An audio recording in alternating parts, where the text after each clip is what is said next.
All right, guys, we have a number of wacky anti-Biden stories here, or stories that reflect really poorly on how he's doing in this election. So first of all, let me show you this. This is in Puck. Silicon Valley makes its anti-Biden move. A group of tech insiders who are allies of Sam Altman are launching a new super PAC to back Dean Phillips in the Democratic primary. So far, they've raised $500,000 over the last week. Okay, so now let's be clear. You're going to need to raise a lot more than that to have any dent whatsoever, or have any chance whatsoever in the election. But having said that, we're now seeing some elements of big money going, nope, can't do Biden. Give me an alternative. Now, of course, these are Silicon Valley people, so they're going to go with the more centrist option. But look, that's the thing. Even if you are a more moderate or centrist Democrat, there is an option of a guy who can sort of complete sentences, and he hasn't been in Congress since 1784, right? Like, this guy's a congressperson. He's a centrist. He's a businessman. Like, okay, if you want to go the centrist, well, you have a different centrist, right? So there's now some big money movement cutting in Dean Phillips' direction. Now, for him, the big issue, though, is going to be not breaking through at the media level. Because, you know, the DNC and the Democratic Party and the White House, they have a lot of very powerful allies. And they could really just blackball you from the media. And that's effectively what they're doing to Dean Phillips and all of Biden's other challengers.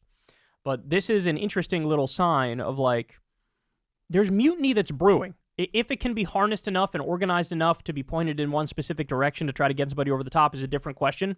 But clearly, people are not happy. They're not happy with Biden. Okay, now let's go to this. Look at this, guys. Blacks, Hispanics, Asians, LGBTQ community, Gen Z, millennials, unmarried, and college women now give Trump higher approval ratings than Biden. Look, this is right in line with what we learned about Muslim Americans and Arab Americans. Biden went from 59% in that community all the way down to 17%. With Latino Americans, he should have a 30 or 40 point lead. Democrats normally do. Instead, his lead is 4. Young people are fleeing at 1,000 miles an hour. Now we get this fact. I don't know how he plans on winning the election when you can't hold core Democratic demographics. All right, but these are going to get worse. The more I go, the worse they get. Look at this. Hillary Clinton's role in President Biden's re-election campaign is expected to grow in the new year. Guys, they're going to trot out Hillary to campaign for Joe Biden. They're going to trot out Hillary to campaign for Joe Biden. Isn't a prerequisite for somebody to campaign for you that they're liked? That they're popular? Isn't that like one of the things you absolutely need? The fact that they're going to rely on her, oh my God. Look, it's just an indication of how disconnected they are. It's an indication of how they don't have their finger on the pulse. It's an indication of how they don't know how to dig themselves out of this hole that they're now in. But I think I saved the worst for last. Look at this, guys. Look at this. This is astonishing. So here we have approval ratings in November of their third year when they were president. Okay? Bush, at this time before his election, H.W. Bush, I should say, 56% approval rating. 56. And by the way, that's higher than Biden was at his highest. Biden's highest was, I believe, 54%. Bush was 56%. And he went on to lose, by the way. He went on to lose. Okay, more. Reagan was at 53%. Okay. Bill Clinton, 53%. Over 50. These are strong approval ratings. George W. Bush was 51%. Now, remember, he was coming down from a high of like 90% after 9/11, so he had been steadily falling, but he was still at 51%. Okay. Barack Obama, he was struggling. 44%. Third year, before his re-election campaign. Trump, struggling even more, 42%.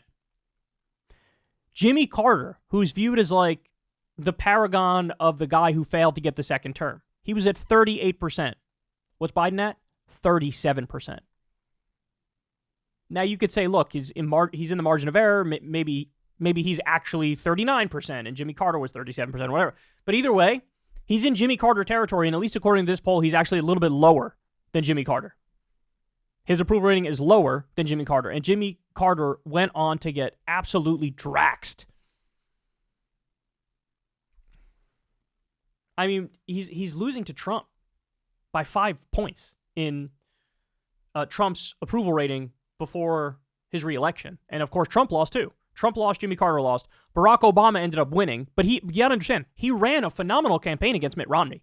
He went full economically populist against Mitt Romney. That guy knew how to campaign.